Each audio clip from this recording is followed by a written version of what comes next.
Buenas noches, bienvenidos una noche más a Reporte Internacional, el repaso semanal a todo lo que pasa en el mundo, a lo que pasa fuera de las fronteras argentinas. Vamos a empezar, como siempre hacemos, con nuestros titulares.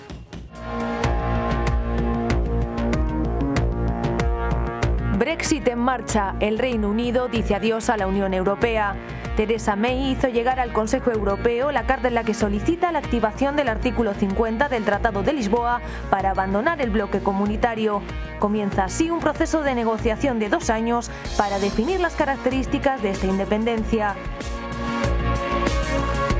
Trump contra el cambio climático. Como había anunciado en campaña, el presidente estadounidense firmó un decreto por el que abandonó los tratados para reducir las emisiones de carbono de las empresas, así como el Acuerdo de París sellado a finales de 2016. Chile protestó contra el régimen de jubilación.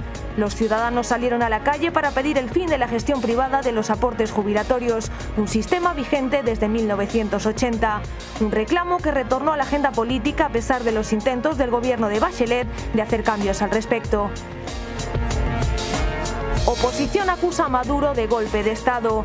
El presidente de la Asamblea Nacional venezolana emitió un comunicado después de que el mandatario despojara de sus inmunidades parlamentarias a los diputados y, contrariando toda disposición constitucional, se atribuyera las funciones de dicho poder del Estado.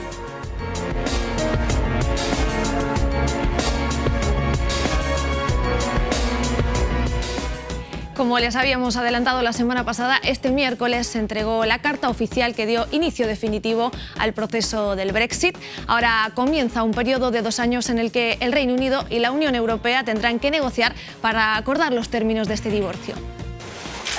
There is no reason to pretend that this is a happy day, neither in Brussels nor in London. After all, most Europeans, including almost half the British voters, wish that we would stay together, not drift apart. As for me, I will not pretend that I'm happy today. Con esa frase expresó Donald Tusk, presidente del Consejo Europeo, su postura tras la recepción de la misiva oficial firmada por la primera ministra británica Theresa May, en la que el Reino Unido activó el artículo 50 del Tratado de Lisboa por el que comenzó el proceso del Brexit. Por su parte, la mandataria británica habló de un momento histórico, señaló que no hay marcha atrás y que el gobierno actuó de acuerdo a la voluntad democrática del pueblo británico. We can choose to say the task ahead is too great. We can choose to turn our face to the past and believe it can't be done. Or we can look forward with optimism and hope and to believe in the enduring power of the British spirit. I choose to believe in Britain and that our best days lie ahead. Así, tras 60 años de existencia, la Unión Europea comienza el proceso más revolucionario de su historia y también el de mayor incertidumbre, ya que las normativas no establecen los cauces por los que debe transcurrir este divorcio. Lo que se sabe es que a partir de esta notificación formal, la pelota pasa al tejado del Consejo Europeo, que deberá responder en el plazo de 48 horas con unas directrices para la negociación. Este documento será la piedra angular en la que se apoyará toda la estrategia negociadora de los 27 Estados de la Unión Europea, cuyos gobernantes recibirán también un borrador del texto para hacer aportaciones. La versión final de esas directrices se aprobará en una cumbre extraordinaria el 29 de abril en Bruselas. A partir de este momento, la Unión Europea de los 27 funcionará de manera paralela a la Unión Europea de los 28, que seguirá existiendo hasta que Reino Unido se retire del todo. En la fase de negociación, 2 temas se prevén claves. Por un lado, los derechos de los nacionales de los 27 Estados miembros residentes en Reino Unido y de los británicos residentes en los 27 países miembros. Y por el otro, la factura que Reino Unido debe abonar al bloque antes de irse. Este segundo punto promete ser tremendamente delicado y podría retrasar todo el proceso. Como viene pasando casi desde el inicio de su gobierno, un nuevo decreto firmado por el presidente estadounidense generó polémica. En esta ocasión fue el daño realizado al medio ambiente al dar marcha atrás en el compromiso a reducir las emisiones de carbono en las empresas de su país. Donald Trump volvió a estampar su firma en un polémico decreto que había adelantado como promesa de campaña. Dio marcha atrás con medidas contra el cambio climático adoptadas por su predecesor, Barack Obama, y proclamó así el inicio de una nueva era para la producción energética del país. The action I'm taking today will eliminate federal overreach, restore economic freedom, and allow our companies and our workers to thrive, compete, and succeed on a level playing field for the first time in a long time, fellas. It's been a long time. La resolución habilita a que las agencias del gobierno tomen decisiones sin la obligación de pensar en el impacto ambiental tal como regía hasta ahora. Trump ordenó revisar y reescribir las directrices del Plan de Energía Limpia de Obama, lanzado en 2015, con la meta de que Estados Unidos redujera para 2030 en un 32% las emisiones de carbono con respecto a los niveles de 2005. El mandatario republicano declaró que la guerra al carbón terminó y prometió la cancelación de aquellas regulaciones que están matando empleos, a la vez que adelantó una nueva etapa en la producción nacional de energía. La medida va a contramano del Acuerdo de París sobre el cambio climático avalado por la ONU, que entró en vigor a finales de 2016. El principal opositor del presidente ruso fue detenido en manifestaciones en contra de la corrupción del gobierno. El líder político fue sentenciado a 15 días de prisión al ser considerado instigador principal de las protestas.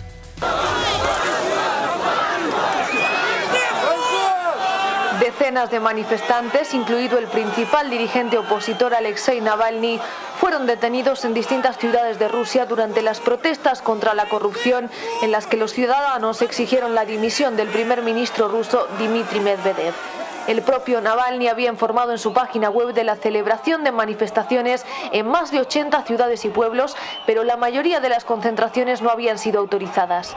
Apenas 24 horas después de su detención, el principal rival político de Vladimir Putin fue sentenciado a 15 días de prisión, lo que era la máxima condena a la que estaba expuesto. El opositor ruso compareció ante la justicia en Moscú tras ser arrestado junto a más de 1000 personas en las multitudinarias protestas, según denunciaron organizaciones humanitarias, aunque las autoridades rusas solo reconocieron una cifra cercana al medio millar. Navalny fue sentenciado por resistirse a las órdenes policiales y deberá además pagar una multa de 20.000 rublos, unos $340. Durante la audiencia negó tajantemente las acusaciones.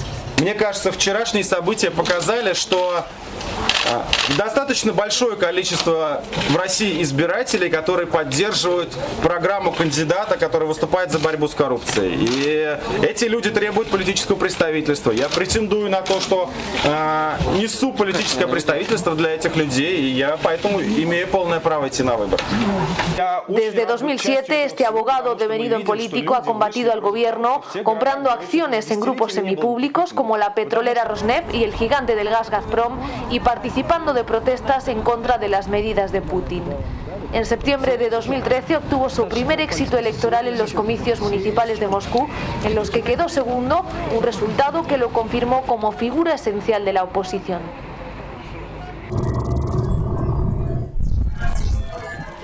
Hace unos días hablábamos aquí en Reporte Internacional de las agrupaciones políticas de extrema derecha candidatas a hacerse con el poder en algunos países de la Unión Europea. Esta semana se celebraron en Bulgaria las terceras elecciones en los últimos 4 años y el partido de ultraderecha consiguió ubicarse en un lugar decisivo para la formación de gobierno. El resultado de las elecciones de Bulgaria, las terceras celebradas desde 2013 en el país, arrojó un escenario de difícil gobernabilidad sin mayorías claras, con una fuerza ultranacionalista clave para formar el Ejecutivo y en medio del debate sobre las relaciones con Rusia y con la Unión Europea, cuya presidencia rotatoria asumirá el país balcánico en enero de 2018. La Comisión Central Electoral anunció tras terminar el escrutinio que el conservador Herb, del ex primer ministro Boyko Borisov, ganó las elecciones con el 32,66% de los sufragios, seguido del Partido Socialista de Bulgaria. La tercera fuerza política clave para la formación de gobierno es la Alianza Patriotas Unidos, integrada por 3 formaciones ultranacionalistas con un fuerte discurso xenófobo, partidaria de mejorar las relaciones con Rusia y con una actitud de rechazo total hacia Europa. Con este panorama, la formación de un gobierno sólido se antoja dificultosa a la vista del margen de apoyos.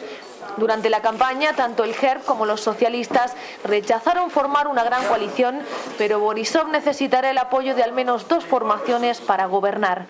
Desde Patriotas Unidos se mostraron favorables a pactar siempre y cuando el programa del nuevo Ejecutivo incluya una subida de los ingresos de los más desfavorecidos, una lucha más eficaz contra la inmigración ilegal y la oposición a la amenaza de Turquía. Sin embargo, las relaciones con Rusia y con la Unión Europea pueden ser un obstáculo para un acuerdo de gobierno, dado que el europeísmo de Borisov contrasta con las posturas antieuropeas, prorrusas y racistas de Ataka, el miembro más radical de Patriotas Unidos. Y vamos ahora a repasar otras noticias importantes de la semana de forma más breve. El gobierno escocés, encabezado por Nicola Sturgeon, obtuvo el aval del Parlamento Autonómico para exigir a Londres un segundo referéndum de independencia de Escocia con el fin de evitar que el territorio tenga que separarse junto al Reino Unido de la Unión Europea. El gobierno húngaro empezó a aplicar una cuestionada ley que permite internar a los solicitantes de asilo en centros cerrados durante todo el tiempo que dure la tramitación de sus peticiones, una norma muy criticada por las Naciones Unidas que fue aprobada por el Parlamento el pasado 7 de marzo y comenzó a regir esta misma semana. Una persona murió y 14 resultaron heridas tras un tiroteo ocurrido en un club nocturno de Cincinnati, en el estado de Ohio, en Estados Unidos. El intercambio de disparos ocurrió en el Cameo Night Club y, según la policía, hubo 2 individuos implicados en el ataque que huyeron del lugar tras el tiroteo.